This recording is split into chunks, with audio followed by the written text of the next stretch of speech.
Día 13 de lectura: El juego del ángel, de Carlos Ruiz Zafón, narrado por Marina González Pérez. 25. Soñé que la casa se hundía lentamente. Al principio, pequeñas lágrimas de agua oscura empezaron a brotar de las grietas de las baldosas, de los muros, de los relieves de la techumbre, de las esferas de las lámparas, de los orificios de las cerraduras. Era un líquido frío que se arrastraba lenta y pesadamente, como gotas de mercurio, y que paulatinamente iba formando un manto que cubría el suelo y escalaba las paredes. Sentí que el agua me cubría los pies y que iba ascendiendo rápidamente. Permanecí en la butaca, viendo cómo el nivel del agua me cubría la garganta, y cómo en apenas unos segundos llegaba hasta el techo. Me sentí flotar y pude ver que luces pálidas ondulaban tras los ventanales. Eran figuras humanas suspendidas a su vez en aquella tiniebla acuosa. Fluían atrapadas por la corriente y alargaban las manos hacia mí, pero yo no podía ayudarlas y el agua las arrastraba sin remedio. Los 100,000 francos de Corelli flotaban a mi alrededor, ondulando como peces de papel. Crucé la sala y me aproximé a una puerta cerrada que había en el extremo. Un hilo de luz emergía de la cerradura. Abrí la puerta y vi que daba a unas escaleras que caían hacia lo más profundo de la casa. Bajé. Al final de la escalera se abría una sala oval en cuyo centro se distinguía un grupo de figuras congregadas en círculo. Al advertir mi presencia se volvieron y vi que vestían de blanco y portaban máscaras y guantes. Intensas luces blancas ardían sobre lo que me pareció una mesa de quirófano. Un hombre cuyo rostro no tenía facciones ni ojos ordenaba las piezas sobre una bandeja de instrumentos quirúrgicos. Una de las figuras me tenía una mano, invitándome a acercarme. Me aproximé y sentí que me tomaban la cabeza y el cuerpo y me acomodaban sobre la mesa. Las luces me cegaban, pero alcancé a ver que todas las figuras eran idénticas y tenían el rostro del doctor Trías. Me reí en silencio. Uno de los doctores sostenía una jeringuilla en las manos y procedió a inyectármela en el cuello. No sentí punzada alguna, apenas una placentera sensación de aturdimiento y calidez esparciéndose por mi cuerpo. Dos de los doctores me colocaron la cabeza sobre un mecanismo de sujeción y procedieron a ajustar la corona de tornillos que sostenía una placa acolchada en el extremo. Sentí que me sujetaban brazos y piernas con unas correas. No ofrecí ningún tipo de resistencia. Cuando todo mi cuerpo estuvo inmovilizado de pies a cabeza, uno de los doctores tendió un bisturí a otro de sus gemelos y éste se inclinó sobre mí.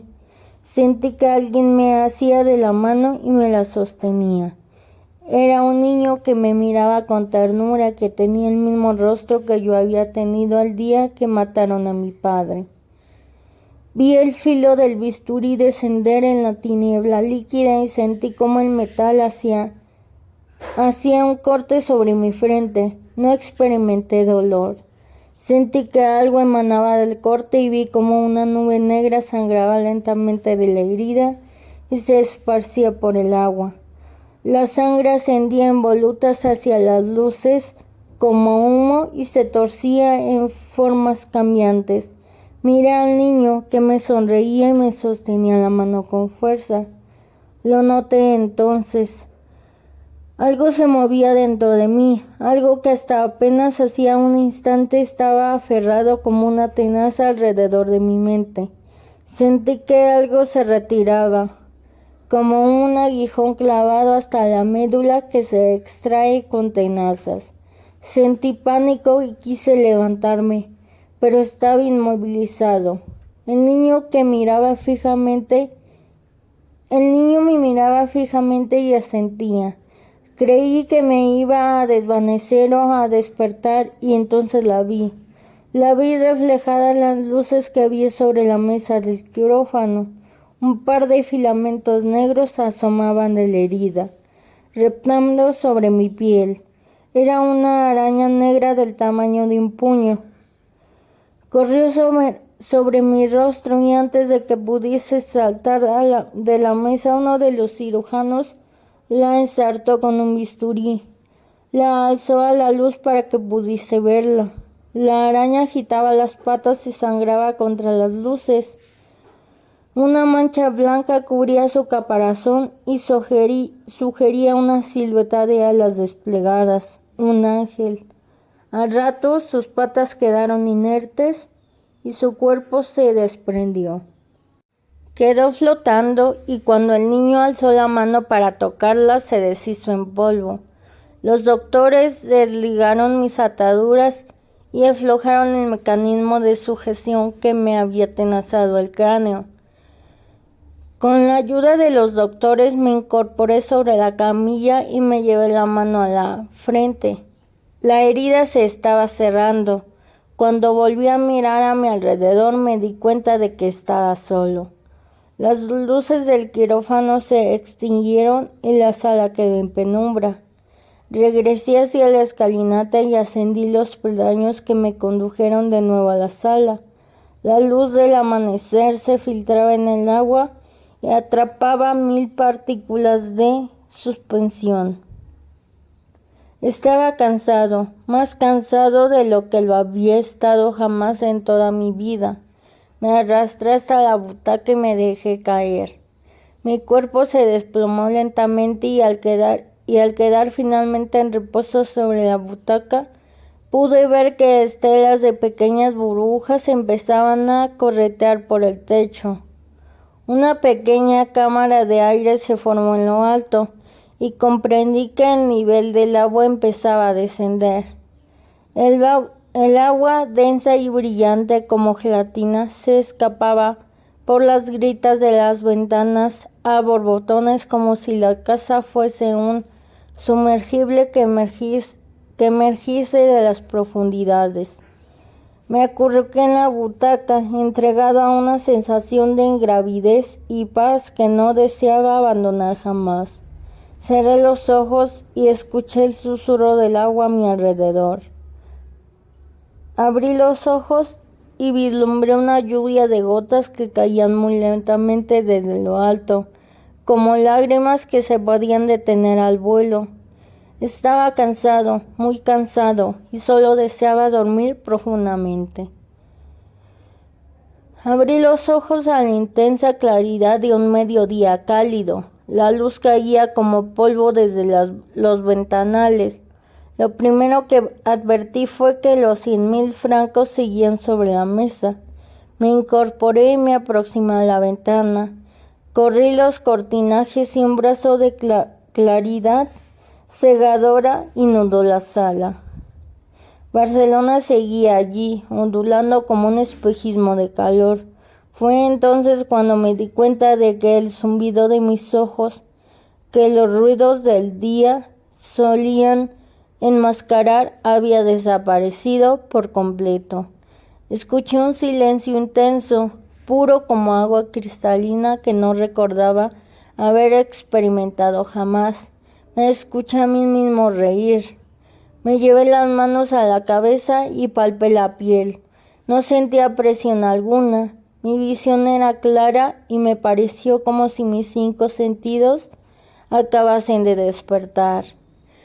Pude oler la madera vieja del artesonado de techos y columnas. Busqué un espejo, pero no había ninguno en toda la sala. Salí en busca de un baño o de otra cámara donde encontrar un espejo en que comprobar que no me había despertado en el cuerpo de un extraño, que aquella piel que sentía y que aquellos huesos eran míos. Todas las puertas de la casa estaban cerradas. Recorrí el piso entero sin poder abrir una sola. Volví a la sala y comprobé que donde había soñado una puerta que conducía al sótano había sido un cuadro con la imagen de un ángel recogido sobre sí mismo en una roca que asomaba sobre un lago infinito. Me dirigí a las escaleras que ascendían a los pisos superiores, pero tan pronto enfilé el primer vuelo de peldaños me detuve. Una oscuridad pesada e impenetrable parecía habitar más allá de donde la claridad se desvanecía. «Señor Corelli», llamé. Mi voz se perdió como si hubiese impactado con algo sólido, sin dejar eco ni reflejo alguno. Regresé a la sala y observé el dinero sobre la mesa, 100,000 francos. Cogí el dinero y lo sopesé. El papel se dejaba acariciar. Me lo metí en el bolsillo y me encaminé de nuevo por el corredor que conducía a la salida. Las decenas de rostros de los retratos seguían contemplándome con la intensidad de una promesa. Preferí no enfrentarme a aquellas miradas y me dirigí a la salida, pero justo antes de salir advertí que entre todos los marcos había uno vacío. Pero justo antes de salir advertí que entre todos los marcos había uno vacío, sin inscripción ni fotografía. Sentí un olor dulce y apergaminado y me di cuenta de que provenía de mis dedos. Era el perfume del dinero. Abrí la puerta principal y salí a la luz del día. La puerta se cerró pesadamente a mi espalda. Me volví para contemplar la casa, oscura y silenciosa, ajena a la claridad radiante de aquel día de cielos azules y sol resplandeciente. Consulté mi reloj y comprobé que pasaba de la 1 de la tarde. Había dormido más de 12 horas seguidas en una vieja butaca y, sin embargo, no me había sentido mejor en toda mi vida. Me encaminé colina abajo de regreso a la ciudad con una sonrisa en el rostro y la certeza de que por primera vez en mucho tiempo, tal vez por primera vez en toda mi vida, el mundo me sonreía. Segundo acto. Lux aeterna. 1. Celebré mi retorno al mundo de los vivos rindiendo pleitesía. Celebré mi retorno al mundo de los vivos rindiendo pleitesía en uno de los templos más influyentes de toda la ciudad, las oficinas centrales del Banco Hispano Colonial en Vía Layetana. A la vista de los 100,000 francos, el director, los interventores y todo un ejército de cajeros y contables entraron en éxtasis y me llevaron a los altares reservados a aquellos clientes que inspiran una devoción y una simpatía rayana en la santidad. Solventado el trámite con la banca, decidí vérmelas con otro caballo del apocalipsis y me aproximé a un kiosco de prensa de la plaza Urquinaona. Abrí un ejemplar de La Voz de la Industria por la mitad y busqué la sección de sucesos que en su día había sido mía. La mano experta de don Basilio se olfateaba todavía en los titulares. Reconocí casi todas las firmas, como si apenas hubiera pasado el tiempo. Los 6 años de tibia dictadura del general Primo de Rivera habían traído a la ciudad una calma venenosa y turbia que no le sentaba del todo bien a la sección de crímenes y espantos. Apenas venían ya historias de bombas o tiroteos en la prensa Barcelona.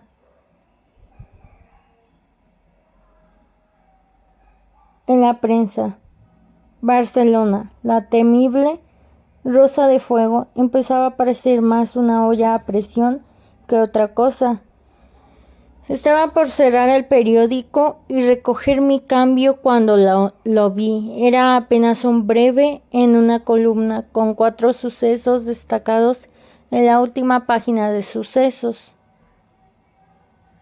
Un incendio a medianoche en el Raval deja a un muerto y 2 heridos graves. Joan Marc Huguet, redacción, Barcelona. En la madrugada del viernes se produjo un grave incendio en el número 6 de la Plaza dels Àngels, sede del editorial Barrido y Escobillas, en el que resultó fallecido el gerente de la empresa, señor D. José Barrido,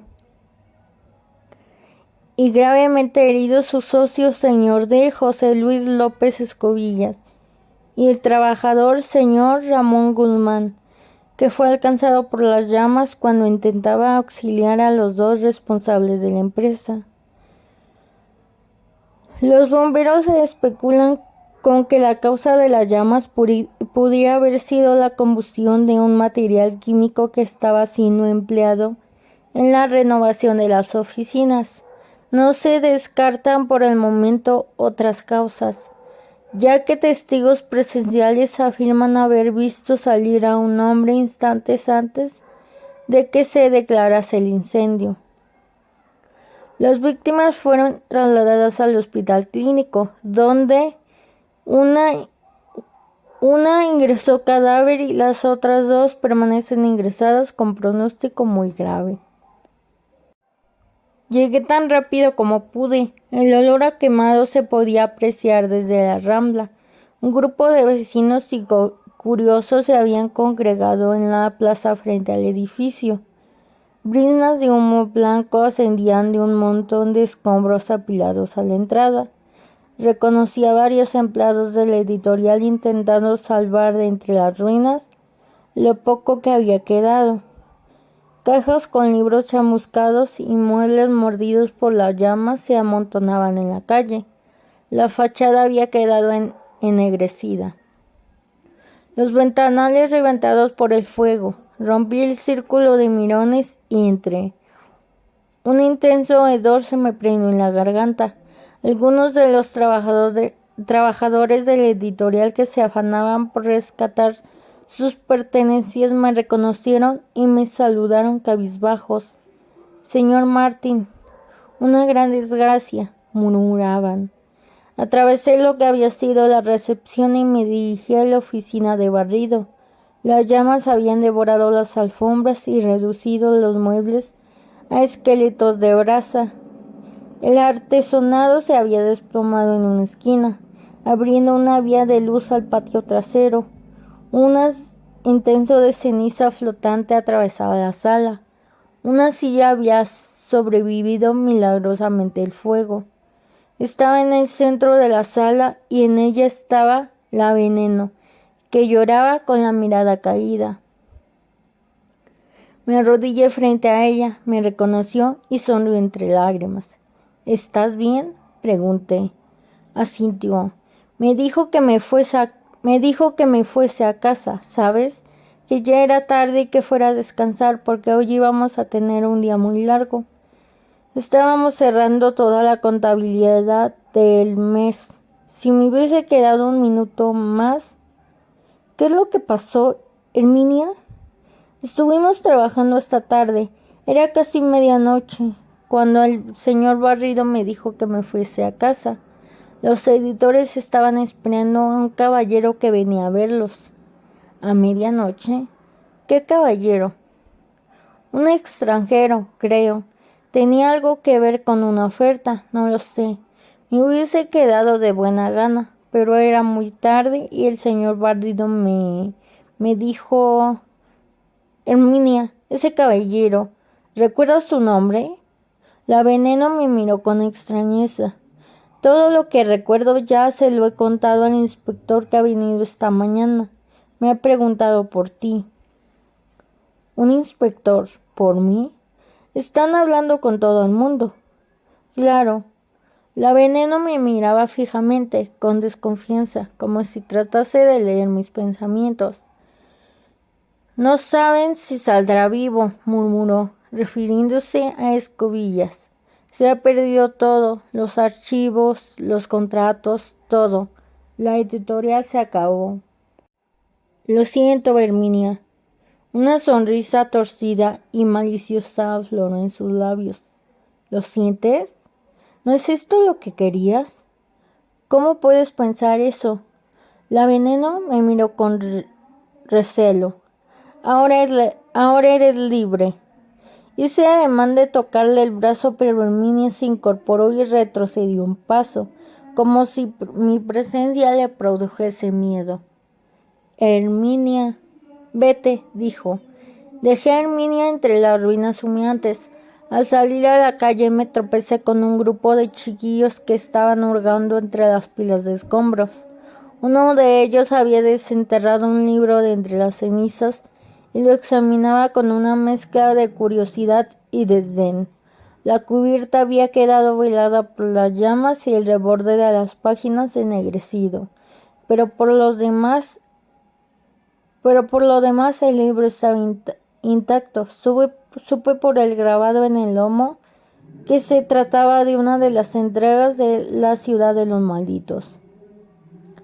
Señor Martín, me volví para encontrarme con 3 hombres ataviados con traje de saldo que no acompañaban al calor húmedo y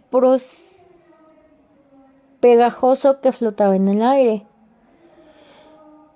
Uno de ellos, que parecía el jefe, se adelantó un paso y me ofreció un saludo, una sonrisa cordial de vendedor experto.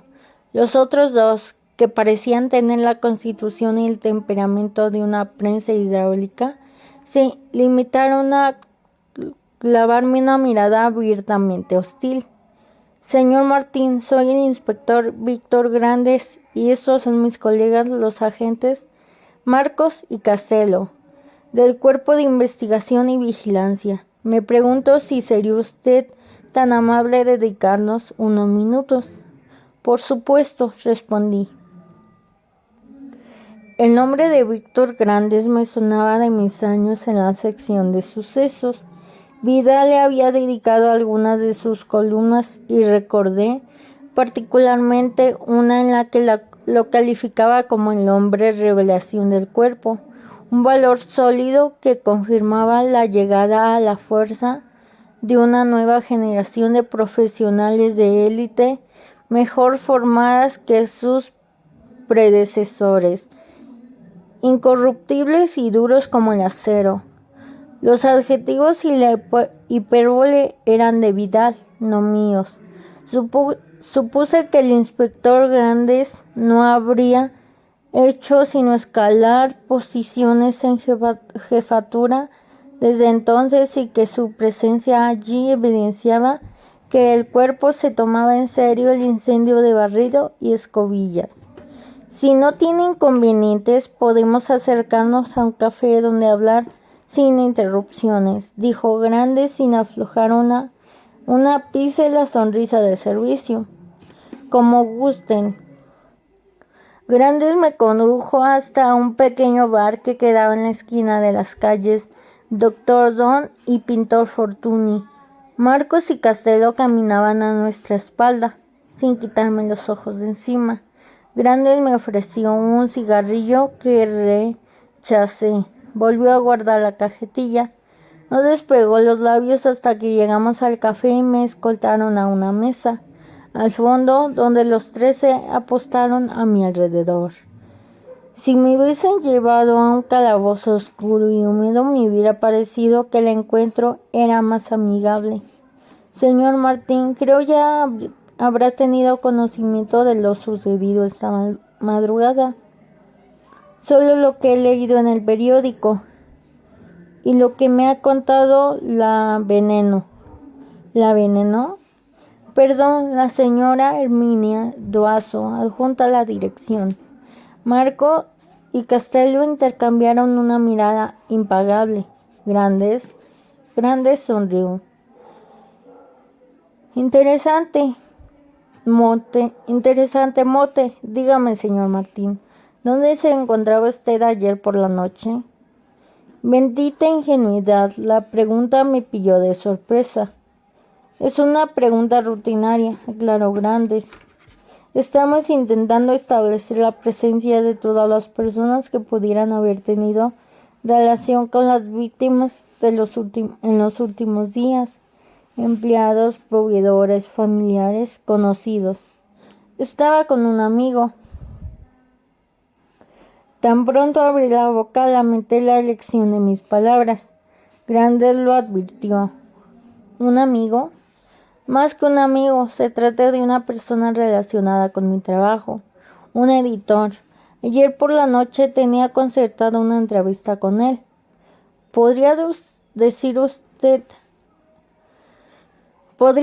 hasta qué hora estuvo usted con esta persona? Hasta tarde. De hecho, acabé pasando la noche en su casa. Entiendo.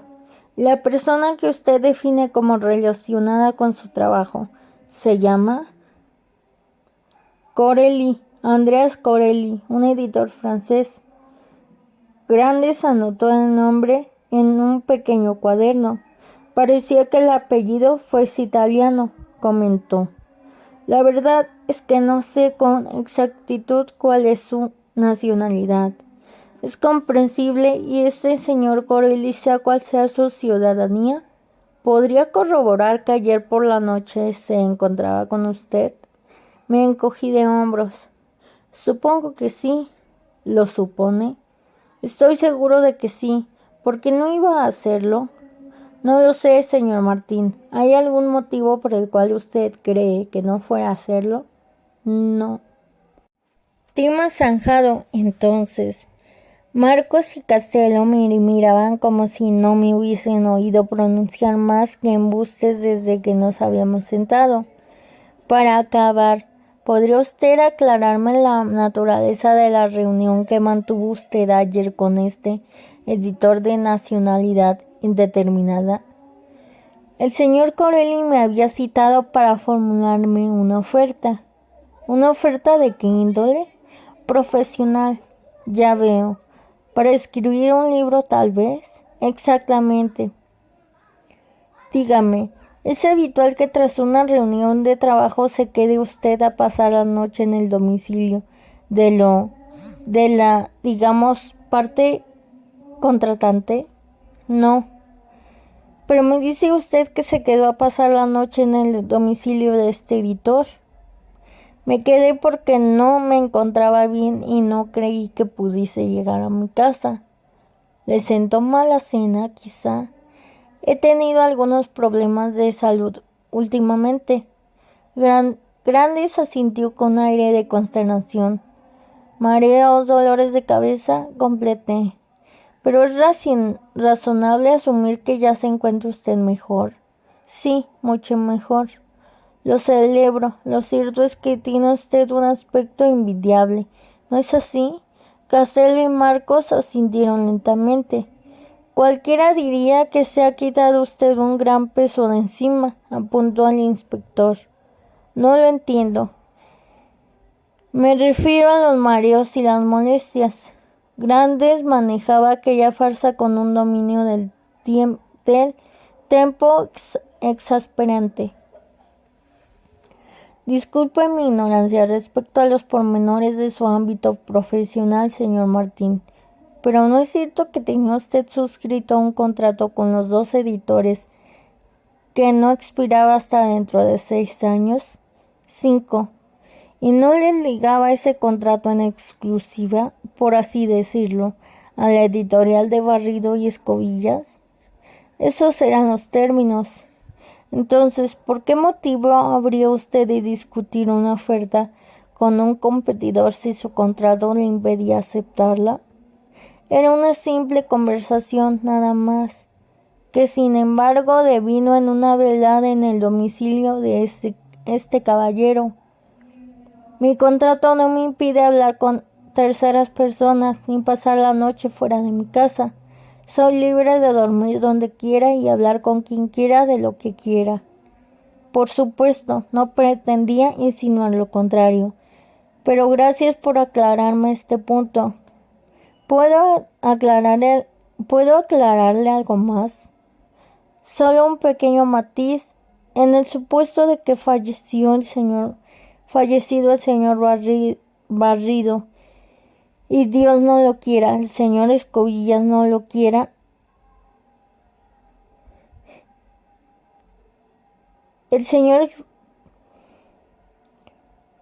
en el supuesto de que fallecido el señor Barrido y Dios no lo quiera, el señor Escobillas no se recuperase de sus heridas y falleciese también, la editorial quedaría disuelta y otro tanto que ocurriría con su contrato. ¿Me equivoco? No estoy seguro, no sé exactamente en qué régimen estaba constituida la empresa, pero es probable que así fuera, diría usted.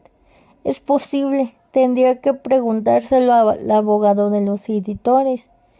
De hecho, ya se lo he preguntado y me ha confirmado que de suceder lo que nadie quiere que suceda, y el señor Escobillas pasara mejor vida, así sería. Entonces ya tiene usted su respuesta y usted su plena libertad para aceptar la oferta del señor Corelli. Dígame, ¿la ha aceptado ya? ¿Puedo preguntarle qué relación tiene eso con las causas del incendio? Espeté. Ninguna, es una simple curiosidad. ¿Es todo? Pregunté. Grandes miró a sus colegas y luego a mí. Por mi parte, sí. Hice ademán de levantarme. Los 3 policías permanecieron clavados en sus asientos.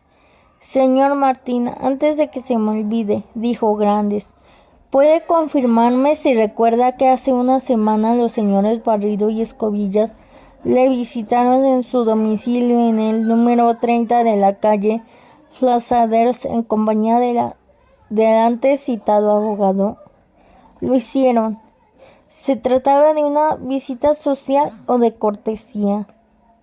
Los editores vinieron a expresarme sus deseos de que me reintegrase al trabajo en una serie de libros que había dejado de lado para dedicarme unos meses a otros proyectos. ¿Calificaría usted la conversación de cordial y distendida? No recuerdo que nadie levantase la voz. ¿Y tiene usted memoria de haberles respondido?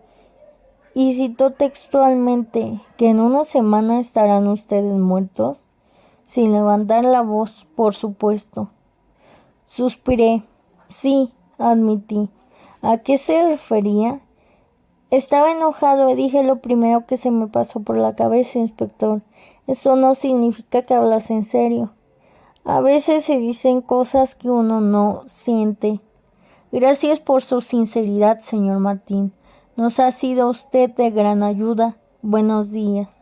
Me fui de allí con las 3 miradas clavadas como puñales en la espalda y la certeza de que si hubiese respondido a cada cuestión del inspector con una mentira, no me habría sentido tan culpable.